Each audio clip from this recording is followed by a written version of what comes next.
Hello, I'm Alistair McIntosh from the Housing Quality Network. Very pleased to be invited to talk at this conference today. It's great news that Victoria is building back big after lockdown. Really interesting to see that you're concerned with the resident voice and concerned with resident outcomes. One of the big lessons from Britain is we've been tremendous at building. We've not been quite so good at listening to residents and managing the outcomes. Classic example of that, in the 1970s, very famous architect, Sir Basil Spence, was commissioned to build a tower block in the Gorbals in Glasgow. Beautiful looking building. The idea was the same as your Sydney Opera House. It would look like a ship in full sail, leaving the Clyde, emerging into Sydney Harbour. Whilst it looked tremendous on the outside, it was a damp, windy hovel on the inside, and after 15 years, it was demolished. One of the folk that lived there for a period of time was a guy called Darren McGarvey, Scottish author. You might know him as the rapper Lockie. When Grenfell happened in 2017, it sparked a thought with him. In the same way that the Gorbals tower block was designed to look fantastic from the outside, Grenfell was refurbished to look tremendous from the outside, not enough attention paid to the residents who actually lived within it. And Darren McGarvey is very critical of professionals who come in from the outside to working class communities and do nothing but harm. He calls their antics a poverty safari. And we must be mindful of that as we take steps to improve housing in Australia. I've already seen that the folk in the tower blocks in Melbourne that were subject to lockdown feel that to some degree that was due to stigmatisation. Definitely something we have to pay attention to when we think about the resident voice. One of the important points about the resident voice in Britain is it only gets listened to at the point of crisis. First World War, men away fighting in Germany, landlords hiked up the rents in Glasgow, the women who were there went on a rent strike, a little bit of disorder, we ended up with rent controls. Fast forward to more recently, fire in Grenfell, all of a sudden we have regulation and the resident voice coming to the fore again. Nothing is achieved by policymakers in Britain. Everything is achieved by crisis. Don't let that happen in Australia. Now, in the 1980s, first time I visited Australia, and I ran across my family who were big Joh Bjelke-Petersen fans. I quickly hot-footed it back to Thatcher's Britain for reasons that will be obvious to older readers.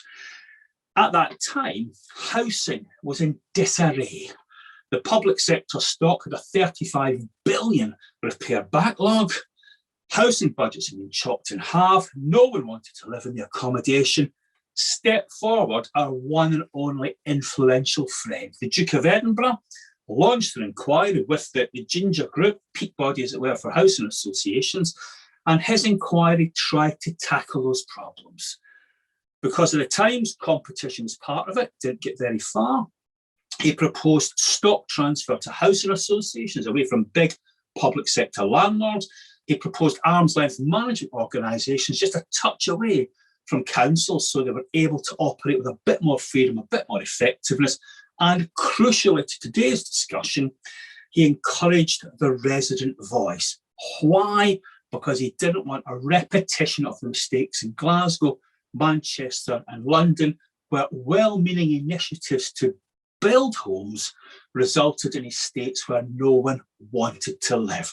So Duke of Edinburgh, God rest his soul, you may have different views, had an enormous impact on social housing in England, particularly the emphasis on the resident voice. It was seized upon by the Blair government. They introduced a process of inspection, had to pass that inspection on service quality and resident participation in order to qualify for funding to improve council housing. He encouraged the process of transferring stock to housing associations after ballots. And by the end of his time, he was talking about a tenant services authority, which would, in the words of its then chief executive, Peter Marsh, come down like a ton of bricks on landlords that deliver poor services. He was against empire building by housing associations, because already they were expanding and expanding. And he even talked about allowing the residents of poorly performing associations to transfer to different providers after a ballot. You know what's coming next, don't you? Austerity came in, totally changed our approach to regulation and listening to residents. The regulator didn't act on consumer affairs unless there was a risk to life and limb. They focused entirely on preventing housing associations going bankrupt, ignored councils totally. Grant was stopped, which encouraged associations to sell homes, sell new build homes, and boost home ownership to so-called shared owners. So it was a very, very different vibe, very different approach. And residents and councillors were pushed off boards. They were taken out of governance, and even their role in scrutiny was significantly downplayed. Now, the regulator did, from time to time, take action on poor repair and housing associations. Circle, one of England's largest at the time, was effectively closed down due to poor standards. But the consumer side of things, the listening to residents, was very much on the back foot. Then Grenfell happens. Question, why on earth weren't we listening to people? And what you might not realise in Australia is the critical aspect of Grenfell's geography.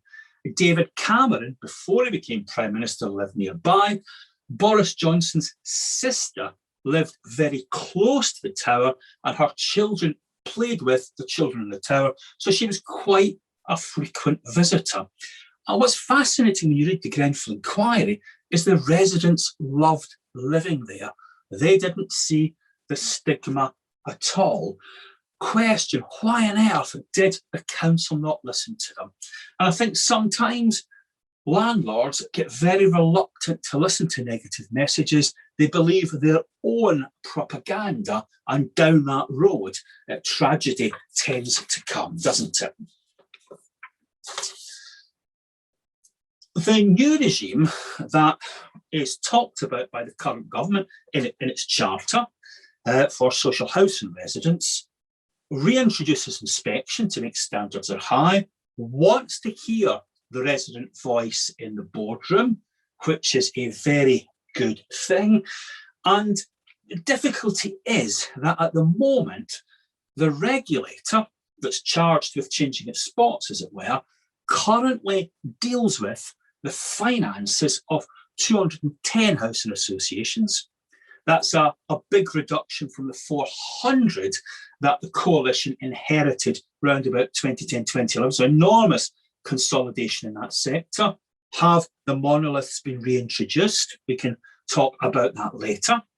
Very different thing, regulating 200 boardrooms and business plans to regulating millions of houses. So obviously they're having some difficulties in the transition and working out how they mobilise to do that. Recently appointed a very good chief executive from a housing association in East London to be the first director of consumer regulation, and we will watch that with interest. I imagine you will watch that very closely in Victoria, New South Wales and other places.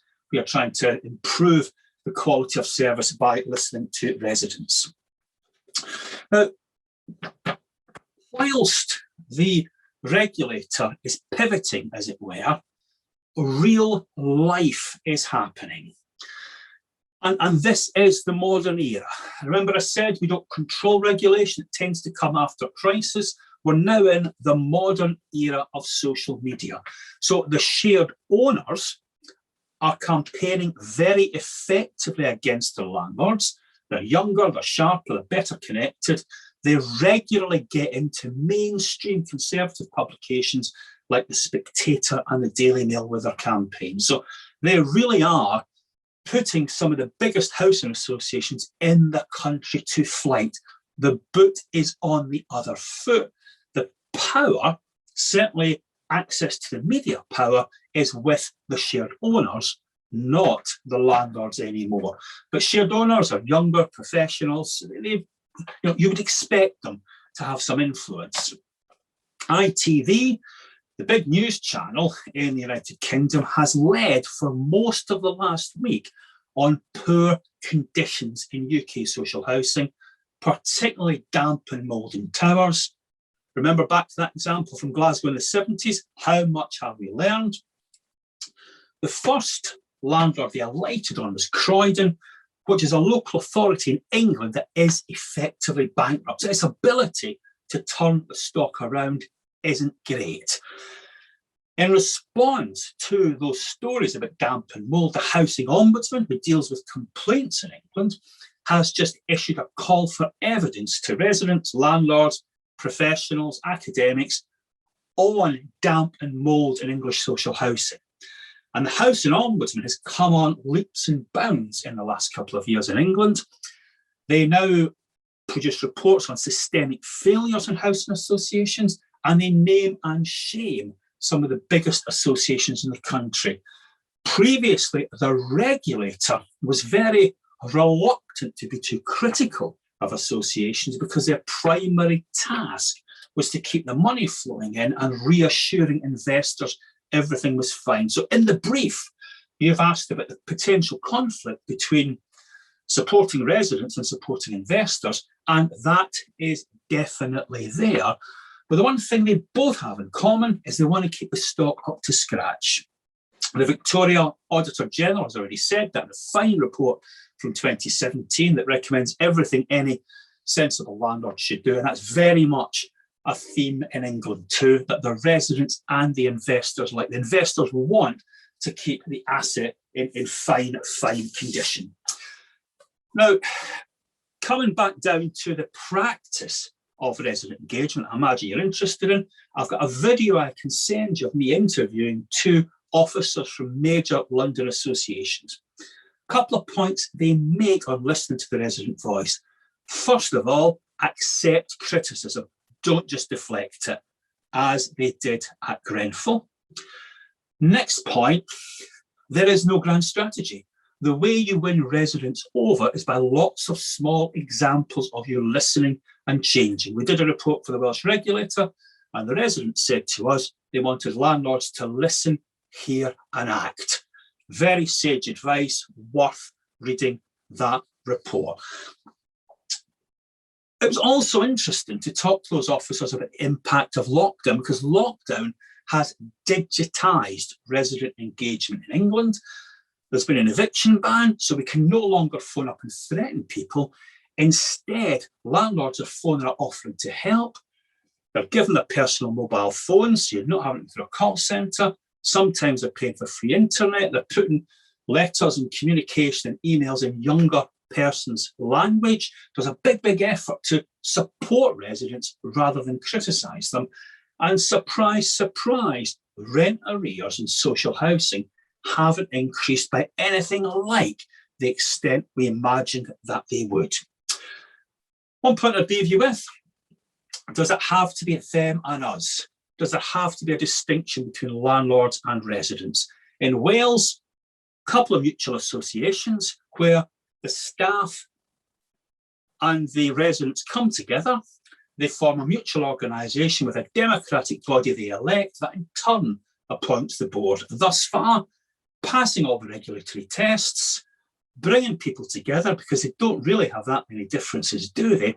And that association was one of the first in the UK to put sprinklers in towers. Joint interest trumped sectional interest. So it does actually make a difference. So the big message I would leave with you is listen, hear and act has to be your motto. I think it helps if you have residents that have access to good, strong, impartial information so they can make informed, constructive criticism. Very interested to hear in that regard from the tenant union person that's on in this session. And just one final point from Darren McGarvey or Lockie. We have to be really mindful as professionals about how we act in communities. We are making money. The people who live in those communities are not making that money. They depend on us. We have to deliver actual, tangible outcomes. At the start of his book, Darren McGarvey quotes from a poem by Tom Leonard, where he heavily criticises a guy with a fantastic degree with the title Liaison Coordinator. And as that vacuous title suggests, he achieves nothing. I know you'll be better than that in Victoria, New South Wales, and I hope to see you soon in the flesh. Thanks for your attention.